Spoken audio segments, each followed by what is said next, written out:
जय हिंद। इजराइल की कंपनी है एनएसओ ग्रुप, इसने एक मेलवेयर को बनाया है। मेलवेयर वैसे सॉफ्टवेयर होते हैं जो हमारे कंप्यूटर में आके कंप्यूटर को ही नुकसान पहुंचाते हैं, वो कई तरह से नुकसान होता है। इसी में एक नुकसान होता है जो हमारी जासूसी करते हैं, तो ऐसे मेलवेयर को हम लोग स्पाईवेयर कहते हैं। तो इसमें सबसे फेमस अभी जो स्पाईवेयर है, जो सबसे खतरनाक है, वो इजराइल ने ही इसे बनाया है और इसका नाम है पेगासस। पेगासस एक्चुअली उड़ने वाले घोड़ा को कहा जाता है। पहले जमाने में शायद ऐसा घोड़ा रहता था, भाई तुम काय गायब हो गया, अभी ट्रैफिक बहुत लगती है, ये रहता तो कितना आराम रहता, अब गायब हो गया ये घोड़ा। तो ऐसे घोड़े को पेगासस कहा जाता है। तो इसी के नाम पर मतलब उस सॉफ्टवेयर को बनाया गया है। इजराइल की कंपनी का कहना है कि इस सॉफ्टवेयर की मदद से उसने कई ऐसे आतंकवादियों की सीक्रेट चीज़ों को पता करके आतंकवादी घटनाओं को अंजाम देने से रोका है, जो काफ़ी अच्छी बात है। अब ये किसी भी चीज़ के कुछ पॉजिटिव और कुछ निगेटिव एस्पेक्ट्स होते हैं। ये इतना खतरनाक है कि एंड्रॉयड और iOS यानी दोनों पर काम करता है। ऐसे कहा जाता है कि iOS यानी आईफोन वाला चीज़ें थोड़ी ज़्यादा सिक्योर होती है एंड्रॉयड की तुलना में, ये किसी को नहीं छोड़ता है। और ये एकदम सिंगल क्लिक पर आपको लोड हो जाता है। मतलब आपके पास एक मेल आएगा और उस पर अगर आप क्लिक करते हैं तो वो ऑटोमेटिक आपके सॉफ्टवेयर को वो पूरा अपने ऊपर ले लेगा। लेकिन क्या हुआ, ये इससे भी एक कदम आगे है। अब ये लोग क्या करते हैं, व्हाट्सएप पे एक मिस्ड कॉल देते हैं। वो मिस्ड कॉल आएगा आपके पास, आप देखेंगे किसका नंबर है, आप देख भी नहीं पाएंगे, खटाक से मिस्ड कॉल आएगा, उसके बाद डिलीट हो जाएगा। वो आया कि आपके मोबाइल में गया और उसके बाद से वो कॉल लॉग से उसको डिलीट कर देगा, तो आपको पता भी नहीं चलेगा कि आपका मोबाइल जो है वो पेगासस नाम के स्पाईवेयर से इफेक्टेड हो गया। अब ये पेगासस आपके पूरी मोबाइल को देख लेगा, आपके मोबाइल में क्या क्या है, किसका कॉन्टैक्ट नंबर है, कब कौन मेल किया, कितनी गैलरीज में फोटो है, ऑडियो रिकॉर्डिंग किसका किसका किए हैं, फिंगर लॉक लगाए हैं कि नहीं, कितनी ईमेल आईडी है, ये सारा का सारा चीज आप ही के मोबाइल से वो लिया, आप ही का नेटवर्क यूज करके वो भेज देगा इजराइल या उस कंपनी को, एनएसओ जो कंपनी है उसे भेज देगा। इससे खतरा किस बात का है, समझिए ध्यान से। ये हर चीज को आपको ध्यान में रखता है। ये माइक ऑन कर सकता है। अमूमन क्या होता है, जहां बड़े बड़े ये बातें होती हैं सीक्रेट, तो लोग कहते हैं ना कि भाई फोन पे क्या बताएंगे, मिलिएगा तो बोलेंगे, ये वही काम आता है।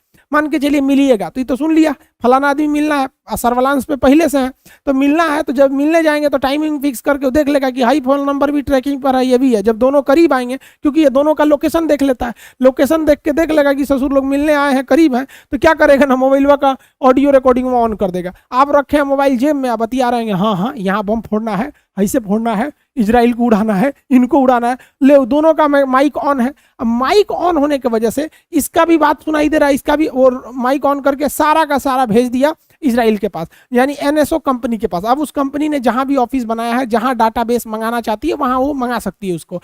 ये आपके मोबाइल का कैमरा भी एक्सेस कर सकती है, कैमरा को ऑन कर लेगा ये सॉफ्टवेयर। अब अमूमन कैमरा को ऑन करके ना, कैमरा से जितनी भी फोटोज खींचे रहेंगे उस गैलरी के थ्रू उसको सारी इमेजेस डॉक्यूमेंट्स आपका भेज देगा। आपका कॉल लॉग, किसको किसको कॉल करते हैं, इवन आपको पता भी नहीं चलेगा, आपके नंबर से किसी दूसरे को मैसेज भी चला जाएगा या कॉल भी जा सकता है वहां पर, और आपको पता ही नहीं चलेगा। आप सो रहे हैं आराम से, किसी को मैसेज जा रहा है, किसी को ईमेल जा रहा है, चैट जा रही है, अलग अलग चीजें हो सकती है। और इसमें सबसे खतरनाक क्या चीज हो जाता है कि जब आप कभी अपने मोबाइल में फिंगरप्रिंट लगाते हैं, तो आपका मोबाइल को तो पता होता है ना कि आपकी फिंगरप्रिंट क्या है आपका, क्योंकि वो तो सेव किए रहता है। अब ये सॉफ्टवेयर जो है पेगासस, ये आपका फिंगरप्रिंट जो इस मोबाइल में है उसे भी हैक करके भेज देता है कि फलानी आदमी का फिंगरप्रिंट है। अब आप रहिए चाहे मत रहिए, वही फिंगरप्रिंट वहां मार देगा। अगर आपका लॉक से भी कोई सिस्टम रहेगा, मान के चलिए कोई बहुत बड़ा सेना अधिकारी है और उसके फिंगरप्रिंट से ही कोई मिसाइल का हमला होना है, या कोई ऐसा आतंकवादी है जिसपे ऐसा उसका फिंगरप्रिंट का लॉक है, तो उसका मोबाइल हैक हुआ तो उससे फिंगरप्रिंट निकाल के इजराइल के पास है,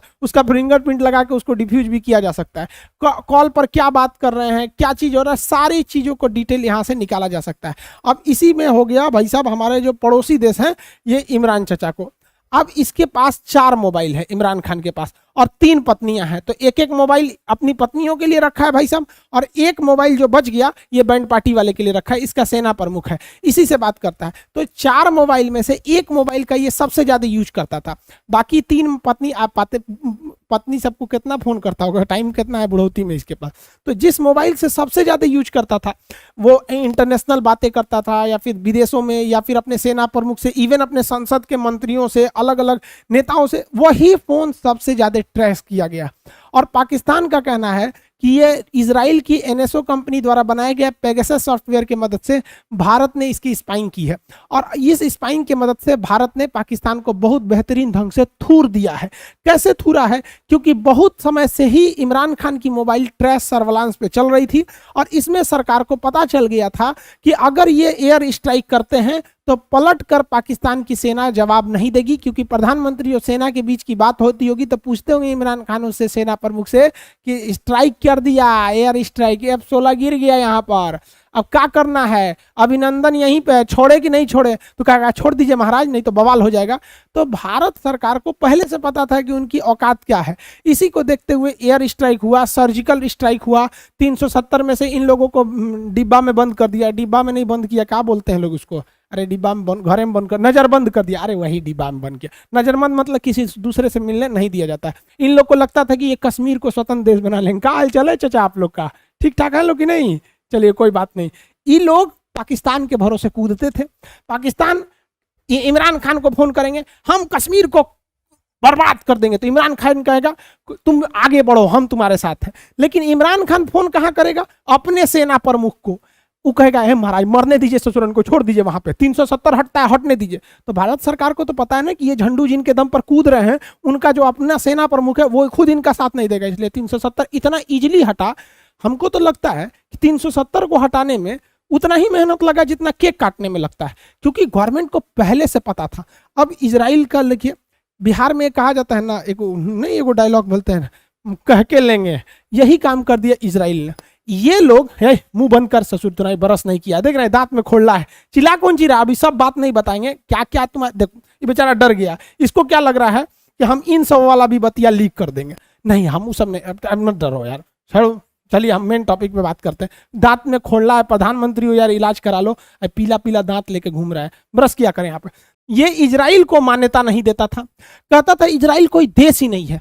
और इसकी हद थेथरई देखिए कि इसने अपने पासपोर्ट पे बाकायदे लिखवाया था कि this passport is valid for all countries of the world, पूरी दुनिया के वर्ल्ड के लिए ये वैलिड है, एक्सेप्ट इजराइल, इजराइल को छोड़ के, क्योंकि हम इजराइल को कोई देश ही नहीं मानते हैं। तो यूएनओ में ये इजराइल को कोई देश ही नहीं मानते हैं। अब इन लोग की जल गई है, क्योंकि इनका कहना है कि इजराइल की जो पैगासस है, एनएसओ कंपनी है, उसी के थ्रू हमारे प्रधानमंत्री का खुफिया जानकारी लीक किया गया है, अब हम इस पर केस करेंगे। तो केस करने जाएंगे तो यूएनओ में पूछेगा कि किस देश पर करना है, तो कहेंगे कि इजराइल पे। तो जज साहब कहेंगे कि तेरा पासपोर्ट पे तो लिखल है इजराइल में अवेलेबल नहीं है, तुम इजराइल को देश नहीं मानते हो। अब नेतन्याहू, खैर इसके जगह तो नफ्ताली बेनेट आ गए हैं। नफ्ताली बेनेट इससे 10 गुना ज्यादा खतरनाक है, समझ में आया ना तुम लोग को। तो अब वो क्या कहेगा कि भैया अगर केस तभी रजिस्टर्ड होगा जब तुम हमें देश की मान्यता दोगे, मानोगे तब भी जाओगे, अगर देश की मान्यता दे दोगे तो इज्जत जाएगा, और देश की मान्यता नहीं दोगे तो जी जान लगा के ये खुफिया जानकारी चुराएगा तो तुम्हारी प्राइवेसी जाएगी। तारी यार, ना तुम्हारे पास इज्जत है ना प्राइवेसी है, चुपचाप चिल्ला वैसे। भारत के एस्पेक्ट में इसको चीजों को समझते हैं कि क्या प्लस पॉइंट क्या निगेटिव पॉइंट है। देखिए, ये जो इजरायली कंपनी है, इसके ऊपर व्हाट्सएप ने एक बार केस कर दिया था कि इसने व्हाट्सएप की जानकारियों को चुराया है। तो इसने स्पष्ट बताया था कि ये किसी प्राइवेट कंपनी को या प्राइवेट इंसान को ये सॉफ्टवेयर नहीं देते हैं, ये सरकारी किसी ना किसी देश को देते हैं।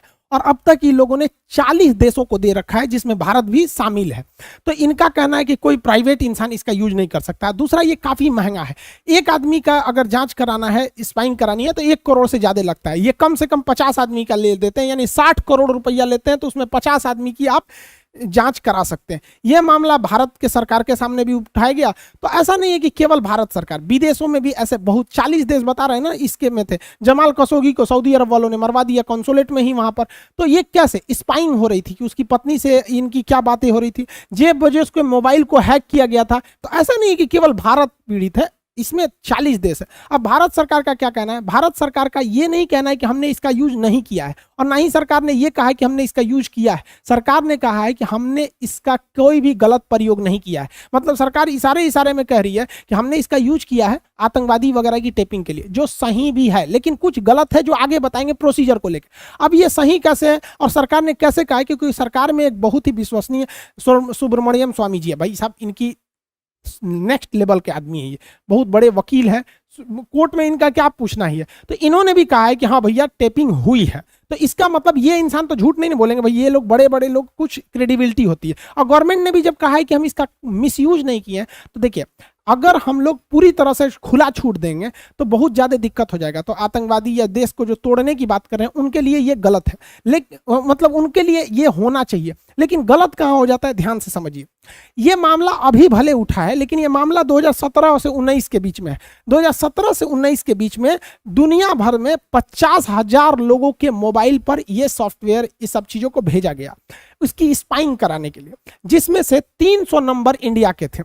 अब ये 300 नंबर इंडिया के थे, इसकी गहन जांच की गई, इसका फोरेंसिक जांच किया गया और 2 दुनिया के प्रतिष्ठित, हालांकि 40 से ज्यादा मीडिया ग्रुप हैं, लेकिन 2 प्रतिष्ठित मीडिया ग्रुप, जिस पर एक वाशिंगटन पोस्ट और द गार्जियन, ये छोटे मोटे नहीं है, ये भारत के 142वें नंबर पे खड़े निर्लज्ज मीडिया की तरह ये लोग नहीं है कि कुछ छाप दो, ये देखो ये बकरी कितनी दुबली हो गई, यही वो बकरी है जो पहले हाथी थी, दुबली होकर बकरी हो गई। ये भारत की मीडिया की तरह ये लोग नहीं करते हैं, ये एक प्रतिष्ठित है, द गार्जियन हो गया या द वाशिंगटन पोस्ट। हालांकि बहुत सारे मीडिया ने इसका दावा किया, लेकिन हम सबका नाम नहीं ले रहे हैं, जो विश्वसनीय उसका कह रहे हैं। इनका कहना है कि इंडिया में 300 लोगों में से ज्यादातर पत्रकार थे, 40 पत्रकार थे, 3 विपक्ष के नेता थे, जिसमें भैया ये राहुल गांधी भी थे, 2 मंत्री भी थे, भाई साहब सरकार के भी मंत्री पे भी, तो मंत्रियों पे भी जांच हो रही है, सुप्रीम कोर्ट के जज के, NGO, social worker, social activist, इन लोगों के खिलाफ भी स्पाइंग की गई थी। अब यहां सरकार किस तरह से जवाब दे रही है? देखिए, सरकार ने इस मामले पर कुछ नहीं किया, लेकिन कुछ लोग होते हैं ना जो सरकार के बचाव के लिए खड़े हो जाते हैं, उनका कहना है कि नहीं हो सकता है कि विदेशी लोग भी करा सकते हैं, क्योंकि भैया ये सरकार ही संस्था को ही इजराइल बेचता है, तो हो सकता है पाकिस्तान को बेचा हो, चाइना को बेचा हो, बांग्लादेश को बेचा हो, वो लोग हमारी जांच कर रहे हैं। अरे भैया अगर वो लोग जांच कर रहे हैं तो और खतरनाक बात है। हम लोग आत्मनिर्भर भारत, डिजिटल इंडिया, हम लोग की 300 मीडिया वालों की, हमारे मंत्री साहब की, विपक्ष वालों को तो छोड़ो, इनकी कोई वैल्यू नहीं है अभी, तो मंत्रियों की जांच सुप्रीम कोर्ट की जज दूसरा देश कर लेगा। तो अगर सरकार इतनी कॉन्फिडेंस है कि उन्होंने नहीं कराया है इसको, विदेशियों ने कराया, तो इंटरनेशनल कोर्ट में केस ठोक दीजिए कि जिसने कराया उसको सजा होगा, क्योंकि हम लोग तो इंटरनेशनल कोर्ट में हमारे जज साहब भी हैं, दलबीर भंडारी, हमारे लिए पॉजिटिव हो जाएगा। लेकिन ऐसा नहीं है, कोई विदेशी नहीं कराएगा। रीजन हम आपको बताते हैं। कोई विदेशी, अगर मान के चलिए हम ही लोग को पाकिस्तान की जासूसी करानी है या चाइना की जासूसी कराएंगे, तो क्या करेंगे? पत्रकार का जासूसी कराएंगे कि पत्रकार कौन सी न्यूज छाप रहा है, एनजीओ का छापेंगे कि कहां भूखे लोगों को पैसा खिला रहा है, सुप्रीम कोर्ट के उसके जज को। अरे हम लोग चाइना पाकिस्तान की जासूसी कराएंगे किसका? प्रधानमंत्री का, राष्ट्रपति का, सेना प्रमुख का, विदेश मंत्री का, गृह मंत्री का, ये लोग बड़े बड़े लोगों का कराएंगे। सुनो, यहाँ जो जात हुआ है 40 गो पत्रकार का हुआ है, जो ये बताता है कि ये स्पाइंग भारत से हुई है, क्योंकि पत्रकारों की जानकारी लेके विदेशों वालों को कुछ नहीं होगा। बात करते हैं, क्या सरकार को किसी की जासूसी करना लीगल है? क्या वो कर सकती है? क्या ये सही है या गलत है? देखिए, सरकार के पास ये अधिकार है कि वो किसी की भी जासूसी कर सकती है। देश को टूटने से बचाने के लिए, अखंडता को बरकरार रखने के लिए सरकार की 10 ऐसी एजेंसियां हैं, जिसमें मुख्य रूप से सीबीआई है, रॉ है, आईबी है, एनआईए है, ये सब जितनी जो संस्थाएं हैं ये आपकी टेप रिकॉर्डिंग कर सकती। लेकिन यहां बात आती है प्रोसीजर की। जब भी ये 10 ऐसी जो वो एजेंसी है वो किसी की भी अगर स्पाइंग कर रही होती है, तो उसका रूल होता है कि वो अपने डिपार्टमेंट के कमिश्नर रैंक के अधिकारी को इसका रिपोर्ट देती है। जैसे मेरी अगर टेप रिकॉर्डिंग करनी है, मेरी स्पाइंग करनी है मेरी मोबाइल की, तो अगर सरकार चाहती है कि अगस्त से, सरकार को डाउट है कि खान सर कर रहे हैं कुछ, तो अगर मान के चलिए हमारी जांच करेगी, तो जिस दिन से उसे जांच करना है, मान के चलिए हमारे रॉ लग गई हमारे पीछे, रॉ ये क्या आदमी है, ये इसकी जांच करते हैं, तो रॉ अपने कमिश्नर रैंक के अधिकारी को लिखित में ये देगी कि भैया हम खान सर के ईमेल वगैरह, मतलब जितना चीजें हैं उनको हम क्या कर रहे हैं, ट्रेस करेंगे। अब क्या है, उसके बाद वो हमारा ट्रेस करेगा। जब उसको कुछ नहीं मिलेगा तो फाइनल क्लोजर रिपोर्ट इनके पास लगा देगा। और इनको नियम के तहत जांच करना होता है कि आप पर्सनल चीजों को नहीं, आप जो देश हित में है बस वही कीजिए। इससे किसी को ऐतराज नहीं है, और ये प्रतिदिन देश में होता है। ऐसा मत सोचिएगा कि नहीं होता है, वरना छापा कैसे अचानक पड़ जाता है। सुनते होंगे फलाना सेठ जी के पास 40 जगहों पे एक के बाद 40 ठिकानों पे छापा पड़ा, कैसे पता चल गया कि 40 गो ठिकाना है किसी का? तो ऐसे ही होता है, ये गलत नहीं है। लेकिन गलत कब हो जाता है, जब आप प्रोसीजर ही फॉलो मत कीजिए। किसी की रिकॉर्ड, किसी के पीछे स्पाइंग लगा दीजिए, ना ही किसी आईबी को पता है, ना ही किसी को मतलब है। इसका मतलब आप उससे पर्सनली दुश्मनी निकालना चाह रहे हैं। ये चीजें गलत है। अगर प्रोसीजर को ओवरहेल किया जा रहा है तो ये गलत है। इसमें उस डिपार्टमेंट के कमिश्नर रैंक के अधिकारी या कोर्ट को शामिल करना चाहिए। ये लोग थोड़ी ना बोलेंगे कि देखिए आज हम लोग 3 लोगों का मोबाइल ट्रेस किए हैं। भैया ये लोग पढ़े लिखे लोग होते हैं, उतने हाई रैंक पे। तो अगर प्रोसीजर फॉलो कर रही है तो वो सही है, अगर प्रोसीजर फॉलो नहीं कर रही है तो गलत है। क्योंकि पुलिस भी आपको गिरफ्तार करने आती है तो उसके कुछ प्रोसीजर्स होते हैं, उसको वारंट दिखाती है, एफआईआर आपको खिलाफ होता है, तब आती है। ऐसा नहीं गए चल तोरा उठा ले जाते हैं। इस तरह से अराजकता बढ़ जाएगी। कुछ लोगों का कहना है कि भाई साहब अगर आप गलत नहीं हैं तो डर क्यों रहे हैं, सरकार आपके खिलाफ क्या कर लेगी। अरे भाई साहब, हम ऐसे लोगों को कहते हैं कि अगर आप भी गलत नहीं है तो एक काम कीजिए ना, आप भी अपना जीमेल आईडी, गूगल क्लाउड वगैरह वगैरह का हमको भी एक्सेस दे दीजिए। जब आप गलत नहीं है तो क्या डर रहे हैं, आप उसको पब्लिकली डाल दीजिए फेसबुक पर कि ये मेरा जीमेल आईडी है, ये फेसबुक आईडी है, हम गलत नहीं है तो हमें डरने की जरूरत। अरे भाई, यहाँ कोई डर नहीं रहा है, बात प्राइवेसी की होती है। प्राइवेसी हमारे आर्टिकल 21 में दिया गया है और आपको पता होना चाहिए कि हमारे संविधान में 2 सबसे प्रमुख आर्टिकल है, 20 और 21, जिसे राष्ट्रपति को भी यह अधिकार नहीं दिया गया है कि वो इसको थोड़े देर के लिए भी रोक सके। 20 और 21 में, और 21 में आपका प्राइवेसी का अधिकार है। तो देखिए, प्राइवेसी बहुत मायने रखती है। अगर आपको किसी गलत नहीं, एक अच्छे इंसान की भी प्राइवेसी की पता चल जाएगी ना, तो आप उस अच्छे इंसान को गलत बना सकते हैं। मान के चले कोई हस्बैंड वाइफ है, तो हस्बैंड वाइफ होना कोई अपराध थोड़ी है, एक खुशहाल जिंदगी है। अब हस्बैंड वाइफ अपने फोन पर क्या बात कर रहे हैं, आप स्पाइंग करके उनकी बातों को रिकॉर्ड कर लीजिए। अब वो बेचारे कहीं घूमने गए, कैसा फोटो खींचे कैसा नहीं फोटो खींचे, आप उनकी स्पाइंग करके गैलरी से वो फोटो निकाल लीजिए। वो बेचारे अपने जगह पे अच्छे थे, अब आप उनकी प्राइवेसी में इंटरफेयर करके अब आप उनसे गलत काम करा सकते हैं। मान के चलिए कि ये हस्बैंड वाइफ पत्रकार थे और जैसे कि 40 पत्रकारों पे ऐसे बताया जा रहा है, हालांकि ऑथेंटिक जानकारी किसी के पास नहीं है।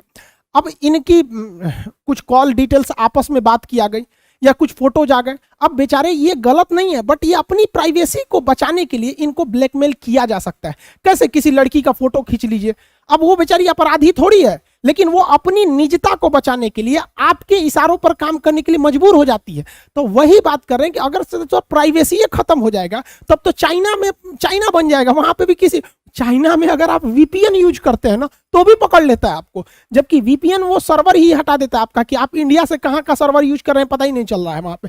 तो वो काफी इस पे कंसर्न है। हालांकि इंडिया की गवर्नमेंट इतना बाकी पब्लिक को डरने की जरूरत नहीं है। हम लोग का जांच करके क्या मिलेगा, मान के चले हमारे स्पाइंग करेगी सरकार, क्या मिलेगा, पीडीएफ फाइल मिलेगा, एप्लीकेशन पे कौन क्लास है, बैच कौन स्टूडेंट का पीडीएफ नहीं मिला, नोट्स कहाँ है, कौन सा शेड्यूल कहाँ है, यूट्यूब पर कौन वीडियो बना, ये सब तो मिलेगा। और कौन चीज मिलेगा, कौन चीज हम लोग के पास कोनो न्यूयॉर्क का कोनो प्लानिंग है का हम लोग के पास। इस सब मामले के लिए छोटका फोनवा ठीक है। आप देखिएगा बड़े बड़े लोगों के पास ये छोटका फोनवा आप देखेंगे, समझ में आ रहा है काहे यूज करते हैं। इस पे ससुरा ना लिंक आता है, ना व्हाट्सएप आता है, ना इस पर अच्छा चीज काम नहीं कर पाता है, नहीं इस पर वॉइस क्लीनिंग उतना अच्छा से क्लियर आता है। तो अगर आपको प्राइवेसी का बहुत ज्यादा ध्यान रखना है तो एक इस टाइप का यूज कर सकते हैं, और नहीं अगर आपको बहुत ज्यादा डर लग रहा है तो आपके लिए एक सलाह देते हैं कि आप कबूतर पाल लीजिए और कबूतर से खत भेजिए। इस पर हैक होने का कोई खतरा नहीं, इस पर स्पाईवेयर का कोई खतरा नहीं होता है। और आप कबूतर भेजिए, कबूतर जा जा जा कबूतर, सोचो तो नहीं। यहाँ पे देखिए एक कौन सी मूवी में बोलता है कि privacy is myth like democracy. तो अगर आप ऑनलाइन दुनिया में आ गए हैं तो आपकी प्राइवेसी बहुत कम चांसेज है कि बच सकती है। हर जगह आप कहीं ना कहीं रिकॉर्ड हो रहे हैं, आप गूगल खोल रहे हैं, फेसबुक खोल रहे हैं, आपकी एक्टिविटीज हर जगह रिकॉर्ड हो रही है। आप कहाँ जा रहे हैं ससुरा गूगला को पता रहता है वहां पर हर चीज, तो इसमें भी नहीं। लेकिन हाँ, ये प्राइवेट जो गवर्नमेंट करती है प्रोसीजर के थ्रू, नॉन प्रोसीजर तो गलत है, प्रोसीजर के थ्रू करती है तो बहुत अच्छी बात है। अगर ये चीज़ें पहले हुई रहती तो शायद हम मुंबई हमले जैसे ताज होटल में जो हमला हुआ वैसे हमले या संसद हमले को रोका जा सकता था। तो खैर टेक्नोलॉजी जैसे जैसे आती है उसका सदुपयोग करिएगा, हर सिक्के के 2 पहलू होते हैं। आई होप आप इसे समझ गए होंगे। बहुत ज़्यादा आम इंसान को डरने की जरूरत नहीं है, बहुत VIP लोग या फिर जो देश को तोड़ रहे हैं उनके लिए ये खतरा है। मिलेंगे नेक्स्ट क्लास में। जय हिंद।